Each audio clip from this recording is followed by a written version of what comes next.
भगवान राम कि हम पिता के वचनों का पालन करने के लिए बनाए हैं, लेकिन शूर्पणखा ये कारण रावण को नहीं बताते। वो कहती है कि पुरुष सिंह बन खेलने आए। वो कहती है कि पुरुषों में वो शेर के समान हैं और यहाँ शिकार करने आए हैं।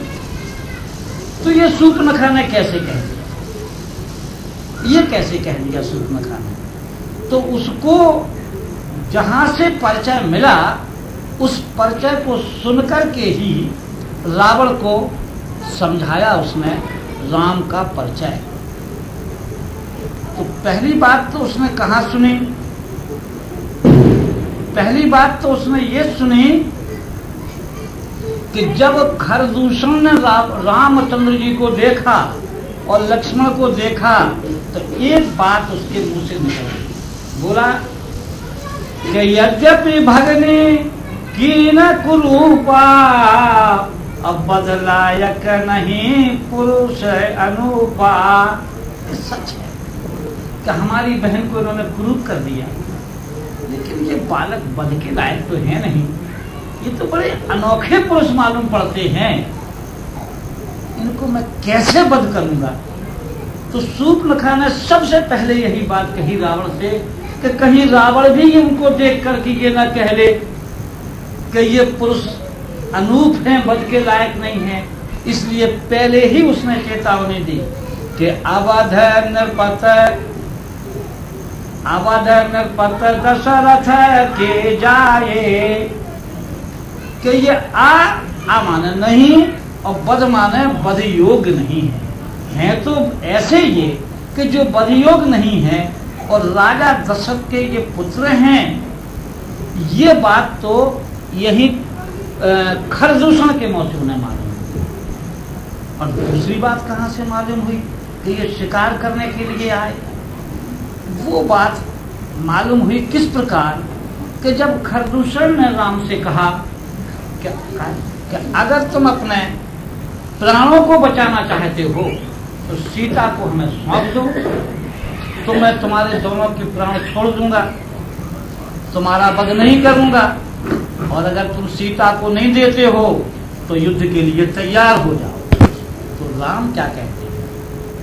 कहते हैं कि हम क्षत्रिय और मृगिया बन करही, और तुमसे खल मृग खोजत फिरही। भगवान राम कहते हैं कि हम क्षत्रिय हैं और जंगल में शिकार करते हैं। और शिकार किनका करते हैं? साधारण पशुओं का नहीं करते हैं, तुम जैसे दुष्ट मृगों का हम शिकार करते हैं, उनको ढूंढते फिरते हैं। तो ये बात जो खरदूषण से राम ने कही, तो उनके आने का जंगल में क्या उद्देश्य था, ये शूर्पणखा को पता लग गया। इसलिए वो उनके परिचय में कहती है, दोनों बातों को मिलाकर कहती है कि अवध नृपत दशरथ के जाए, अब पुरुष सिंह बन खेलने आए। सारी रामायण में माता के साथ जाए शब्द का प्रयोग एक ही जगह किया, और वो हुआ है कि दोई सुत सुंदर सीता जाए। इसका एक विशेष कारण है। ऊपर से देखें हम, जब उत्तरकांड में तुलसीदास जी राम लक्ष्मण भरत शत्रुघ्न के संतान का परिचय देते हैं, तो वो कहते हैं कि दोई दोई सुत सब भ्रातन के रे। सब भाइयों के दो दो पुत्र।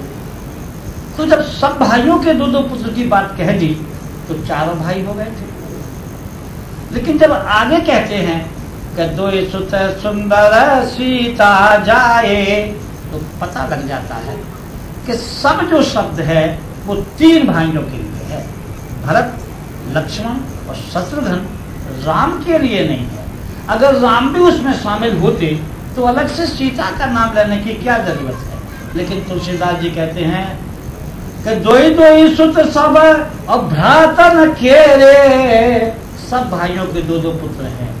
और अंत में कहते हैं कि दो सुत सुंदर सीता जाए। इसका एक विशेष कारण है।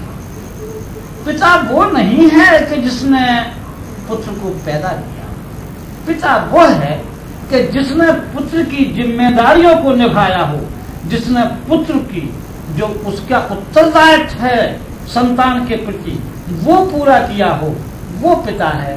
केवल जन्म देने से कोई पिता नहीं हो जाता है। तो जब रामचंद्र जी ने लव कुश के बारे में कोई जिम्मेदारी ही नहीं उठाई, सीता माता को ही माता की जिम्मेदारी उठानी पड़ी और पिता की जिम्मेदारी उठानी पड़ी, उनको दोनों काम करने पड़े, तो तुलसीदास जी ने भी न्याय किया कि उनका संतान के नाम पर उनका नाम ही हटा दिया। और वो कहते हैं कि दो सुत सुंदर सीता जाए। बोलो भगवान रामचंद्र की जय।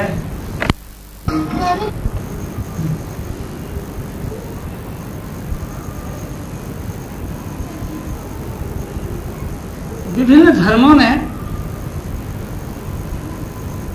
आदमी को आदमी से अलग कर दिया। एक देश के आदमी दूसरे देश के आदमियों से तो अलग है ही, इतना ही नहीं, एक देश के आदमियों को भी एक दूसरे से अलग कर दिया। हिंदू, जैन, बौद्ध, ईसाई इस तरह से तो अलग है ही, लेकिन ब्राह्मण, क्षत्रिय, वैश्य, शूद्र इस तरीके से भी अलग है।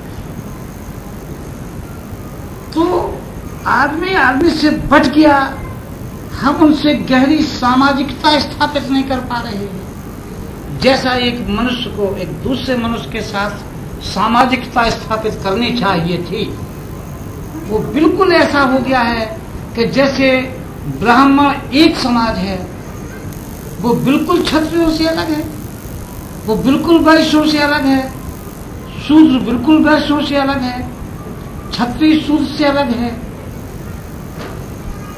इससे हमारे देश की और संसार की बड़ी हानि हो रही है। तो मैं यहां बताना चाहता हूं कि अगर वैज्ञानिक दृष्टिकोण से देखा जाए तो मनुष्य का रक्त और मनुष्य की मांसपेशियां ऐसी बनी हुई हैं कि एक मनुष्य दूसरे से अलग प्रतीत नहीं होता है। एक की दवा दूसरे के लिए ऐसी नहीं है कि फिट ना हो। एक दवा, एक खान पान, एक चीज। तो वैज्ञानिक ढंग से भी ये पता लगता है कि मनुष्य की एक जात है। अगर धर्म के अनुसार कहें तो शास्त्र बतलाते हैं कि हम सब मन की संतान हैं, हम सब आदम की संतान हैं। इससे तो ऐसा लगता है कि सबका कुटुंब और परिवार भी एक है, क्योंकि हमारा एक ही बाप है, आदम।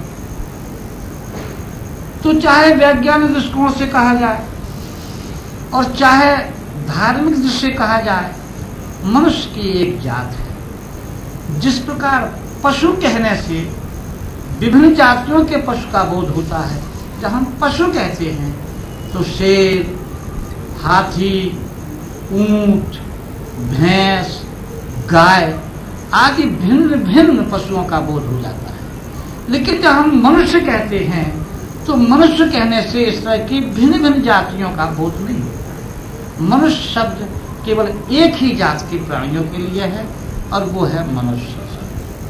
तो हम अपने आप को इस तरह अलग कर बैठे,